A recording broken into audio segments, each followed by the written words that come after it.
It waits for me to be alone at night.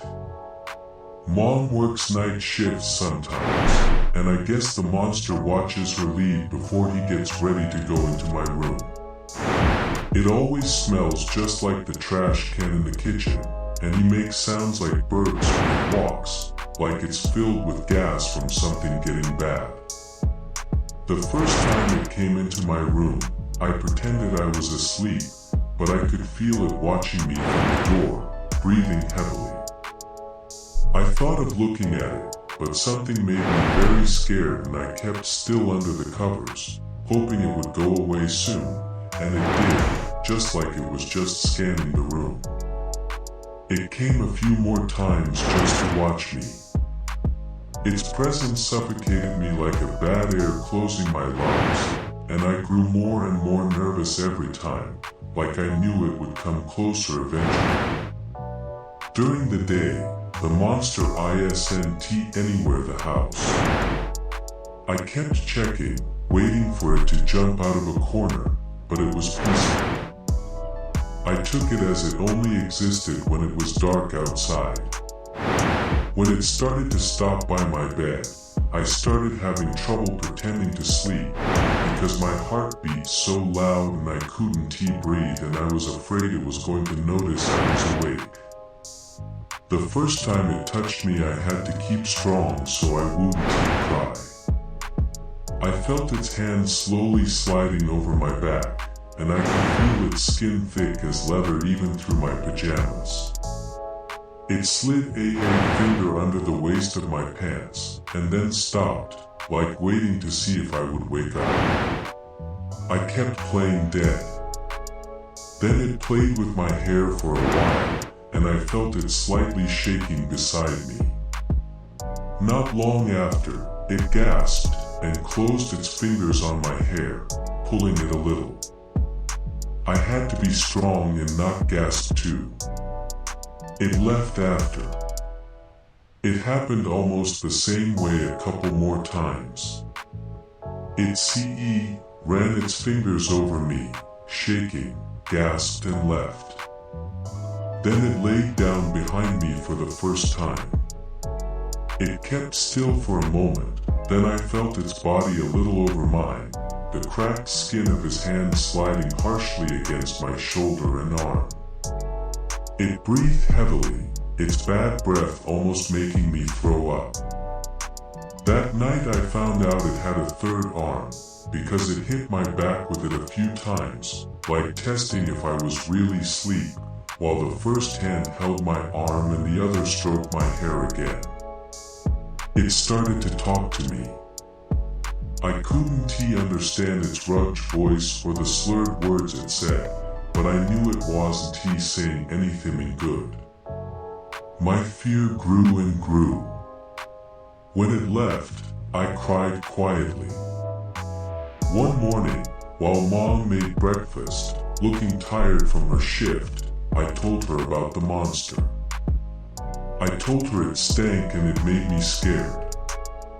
She sounded annoyed when she said, "Don't you think you're old enough to know that monsters doesn't exist?" Then mumbled something about side effects from my medication. I felt so sad she wouldn't believe me. For some time, the monster kept only laying in bed with me. It whispered those things in its monster language and I pretended I was asleep. It kept going for weeks. Then, one night, he finally said something I could understand. "I know you're not sleeping." I gasped loudly and it covered my mouth with one hand, while the other, pushing on my chest, made me roll on my back. I kept my eyes closed while trying to scream, and soon I was feeling I couldn't breathe. It put its body over mine, and I thought my bones would break. It removed its hand from my mouth and grabbed my hair and held my head against the pillow. I tried to scream, but before I made a sound it put its third arm inside my mouth. It was rough and slimy, and kept moving over my tongue and teeth like searching for something. I gagged and tried to scratch its arms, as I couldn't move my legs. It said something in its monster language, but all I took from it was anger. I opened my eyes, but I couldn't see a thing. Just darkness. I only hoped for a second I would be able to see the monster and prove it was real. But I could only feel and smell it. Suddenly, it jumped and released me. I gagged again and this time threw up on the floor. I heard the monster moving around the room and cried when it left. The next night, when Mom tucked me into bed, I begged her to lock the door, and she almost screamed. You already know I can't do that. If you fall or get sick, how can anyone help you? I can't, something might happen. She didn't understand something would certainly happen if she didn't lock the door. I begged her again and again, but she left the door ajar when she left me alone, afraid and desperate. That night, I didn't even try to sleep. I stayed alert, listening to the sounds echoing around the house, looking for signs it was coming. Usually it came not long before Mom left, but that night it waited longer, and that made me even more scared. I knew it would come anyway and I couldn't stop it, so I wanted it to be over as soon as possible. It was the worst night so far. When it came, whispering those monster words, it laid over my body and ran its smelly mouth over my face and chest. Its teeth bit my skin lightly, and I could feel the sharp ends leaving that awful smell all over me.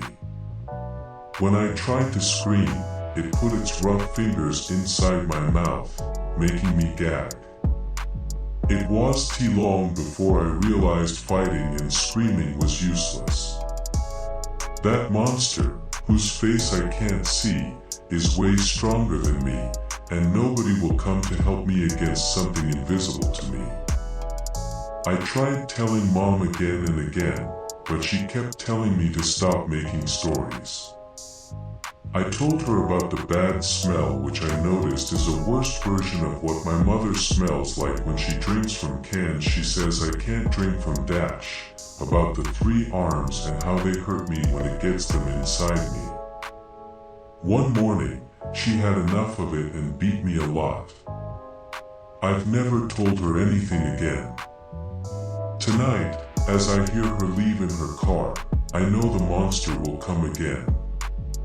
But tonight I want to make it go away, so, while my mother took the plates off the table after dinner, I hid a knife under my sweater. I'm ready to defend myself this time. I hear it moving downstairs, and it seems to be walking around the kitchen. I hear it dumping something like a tin in the trash can. I hear it mumbling to itself in that awkward language.